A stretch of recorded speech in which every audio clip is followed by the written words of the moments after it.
প্রিয় শিক্ষার্থী বন্ধুরা, ব্যবসা উদ্যোগের আরও একটি ক্লাসে তোমাদের সবাইকে জানাচ্ছি স্বাগতম। আশা করছি যে যেখানে আছো সবাই খুব ভালো আছো। আজকের পর্বে আমরা আলোচনা করব আমাদের চতুর্থ অধ্যায়ের পর্ব 3 নিয়ে।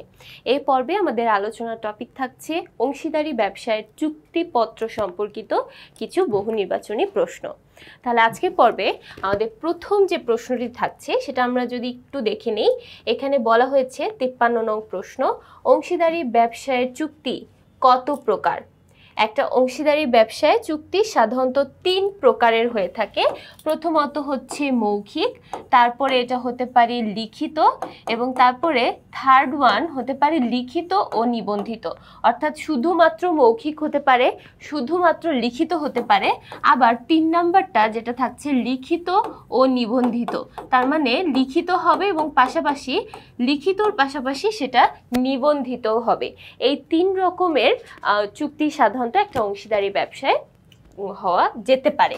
তারপর 54 নং প্রশ্ন, অংশীদারি ব্যবসায় লাভ লোকসান কি অনুযায়ী বণ্টিত হয়? অংশীদারি ব্যবসায় প্রত্যেকটা জিনিসই কিন্তু চুক্তির মাধ্যমে সংগঠিত হবে। এখানে লাভ লোকসানও চুক্তির মাধ্যমে হয়, আবার অন্যান্য যত যা যাবতীয় কিছু আছে, ব্যবসায় পরিচালনা, তারপরে ব্যবসায় কখন কোন কাজ করা হবে, সব কিছুই কিন্তু চুক্তি অনুযায়ী হয়। তাহলে এখানে আমাদের অ্যান্সারটা হচ্ছে প্রথম অপশন, চুক্তি। এরপর চলে যাচ্ছি 55 নং প্রশ্ন, অংশীদারি ব্যবসার চুক্তি হতে পারে মৌখিক, লিখিত, নিবন্ধিত। দেখো, একটা চুক্তি কিন্তু মৌখিক অবশ্যই হতে পারে, তুমি চাইলে সেটাকে লিখিতও করে ফেলতে পারো, এবং লিখিত চুক্তিকে সাধারণত আমরা চুক্তিপত্র বলে থাকি। লিখিত চুক্তিকে সাধারণত চুক্তিপত্র বলা হয়, এবং চাইলে তুমি সেই লিখিত চুক্তিটাকে নিবন্ধনও করতে পারো। তাহলে তোমার এই অংশীদারি ব্যবসার চুক্তি টোটাল 3 রকমের হতে পারে, মৌখিক, লিখিত এবং 3 নাম্বারটা হচ্ছে লিখিত ও নিবন্ধিত। 56 নং প্রশ্ন, অংশীদারি কারবারের চুক্তিপত্রের বিষয়বস্তু কতটি? একটা অংশীদারি কারবারে চুক্তির বিষয়বস্তু, অর্থাৎ তুমি যদি চুক্তিপত্র করতে চাও সেক্ষেত্রে চুক্তিপত্রে কোন কোন বিষয় সেখানে উল্লেখ করতে হবে, সেই বিষয়বস্তুগুলো কতটি? সেই বিষয়বস্তুগুলো টোটাল আছে 17টি। 57 নং প্রশ্ন, অংশীদারি ব্যবসায় লাভ লোকসান বন্টন পদ্ধতি কোথায় উল্লেখ থাকে? অংশীদারি ব্যবসায় লাভ লোকসান বন্টন পদ্ধতি কোথায় উল্লেখ করা থাকে? লাভ লোকসান বলো অথবা অংশীদারি ব্যবসায় যাবতীয় যা তথ্য আছে সব কিছুই কিন্তু চুক্তিপত্রে উল্লেখ করা থাকে। তারপর 58 নং প্রশ্ন, কোন ব্যবসায় সংগঠনের নিবন্ধন বাধ্যতামূলক নয়? নিবন্ধন করা বাধ্যতামূলক নয় কোন ব্যবসায়ের জন্য? সেটা হচ্ছে অংশীদারি ব্যবসায়। তুমি চাইলে এই অংশীদারি ব্যবসাটা নিবন্ধন করতে পারো, এবং নিবন্ধন করলে আমরা কিছু সুযোগ সুবিধা এক্সট্রা পেয়ে থাকি। তবে তুমি যদি না করো সেক্ষেত্রেও কিন্তু চলবে, সেক্ষেত্রেও তুমি চাইলে তোমার ব্যবসা প্রতিষ্ঠান চালিয়ে যেতে পারো। তাহলে এখানে অংশীদারি ব্যবসায় নিবন্ধনটা বাধ্যতামূলক নয়, এটা সম্পূর্ণ ঐচ্ছিক একটা বিষয়। তারপর চলে যাচ্ছি 59 নং প্রশ্নে, চুক্তিপত্র বলা হয় কোনটিকে? সাধারণত লিখিত চুক্তিকেই আমরা চুক্তিপত্র বলে থাকি। তাহলে এখানে অ্যান্সার হবে প্রথম অপশনটি, লিখিত চুক্তিকে। তারপর চলে যাচ্ছি 60 নং প্রশ্নে, দেউলিয়া অংশীদারের দায় কে বহন করে? একটা দেউলিয়া অংশীদারের দায় সাধারণত কে বহন করে থাকে? একটা দেউলিয়া অংশীদারের দায় সাধারণত অবশিষ্ট যারা অংশীদারগণ আছে প্রত্যেকে মিলে সেটা বহন করে থাকে। ধরো একজন অংশীদার দেউলিয়া হয়ে গেল এবং বাকি যারা অংশীদার থাকবে তারা সেই দেউলিয়া হওয়ার যে দায় সেটার দায়গ্রস্ত হবে বা সেটার দায়ভার তারা নিয়ে থাকে, তাহলে অবশিষ্ট অংশীদার। পরবর্তী প্রশ্ন 61 নং প্রশ্ন, নিবন্ধনবিহীন অংশীদারি ব্যবসায় সংগঠন কত টাকার বেশি পাওনা আদায়ের জন্য তৃতীয় পক্ষের বিরুদ্ধে মামলা করতে পারে না? সাধারণত আমাদের অংশীদারি ব্যবসার যে আইন 1932 সালের আইনের মধ্যে এটা একদম ক্লিয়ার করে বলা আছে, সেটা হচ্ছে যারা নিবন্ধনবিহীন অংশীদারি ব্যবসায় তারা 100 টাকার বেশি পাওনা আদায়ের জন্য মামলা করতে পারবে না। তাহলে এখানে অ্যান্সারটা হবে 100 টাকা। তারপর চলে যাচ্ছি 62 নং প্রশ্ন। 62 নং প্রশ্নে বলা হচ্ছে অংশীদারি ব্যবসায়ের দায় কিরূপ।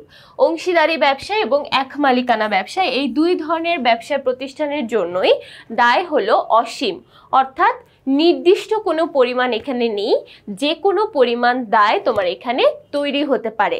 তুমি যতটুকু মূলধন বিনিয়োগ করেছো তার চেয়েও বেশি পরিমাণে দায় তোমার পরিশোধ করতে হতে পারে। এরপর চলে যাচ্ছি 63 নং প্রশ্নে অংশীদারি ব্যবসায় কখন আস্থার সংকট দেখা দেয়।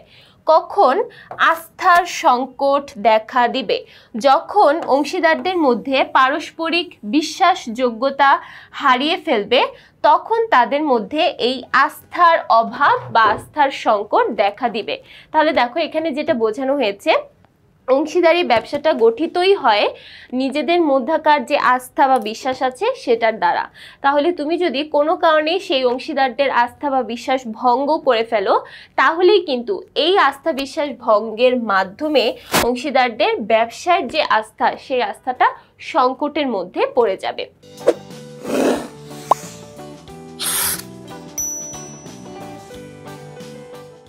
তারপর চলে যাচ্ছি 64 নং প্রশ্ন অংশীদারি ব্যবসার চুক্তিপত্র লিখিত এবং নিবন্ধিত হওয়া প্রয়োজন কেন?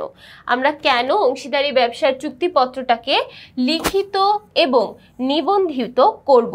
কারণ হলো ভবিষ্যৎ ভুল বোঝাবুঝি দূর করার জন্য, মনোমালিন্য এড়াতে, বিরোধ ও মামলা নিঃসরণে। অর্থাৎ তুমি যদি ভবিষ্যতে তোমার অংশীদারদের মধ্যে কখনো কোনো ভুল বোঝাবুঝি তৈরি হয় অথবা অপর কোনো তৃতীয় পক্ষের সাথে কোনো ভুল বোঝাবুঝি তৈরি হয়, সেক্ষেত্রে তুমি চাইলে সেই নিবন্ধিত এবং লিখিত চুক্তিপত্র তাদের সামনে প্রেজেন্ট করতে পারো। তারপর মনোমালিন্য এড়াতে, অর্থাৎ অংশীদারদের মধ্যে অনেক সময় দ্বন্দ্বের সৃষ্টি হয়, এই দ্বন্দ্বগুলো এড়াতেও কিন্তু চুক্তিপত্র কাজে দেয়। সবচেয়ে ইম্পর্টেন্ট যে বিষয়টি সেটা হচ্ছে যদি কোনো মামলা মোকদ্দমার বিষয় চলে আসে, সেক্ষেত্রে সেই মামলাগুলো কিন্তু করা সহজ হয় যদি তোমার অংশীদারি ব্যবসাটা নিবন্ধন করা থাকে। তাহলে এখানে কিন্তু অ্যান্সারটা প্রত্যেকটি হচ্ছে। তারপর চলে যাচ্ছি 65 নং প্রশ্নে। 65 নং প্রশ্নে বলা হচ্ছে অংশীদারি ব্যবসায় পরিচালিত হতে পারে সকলের দ্বারা, সকলের পক্ষে, একজনের দ্বারা, সরকার দ্বারা।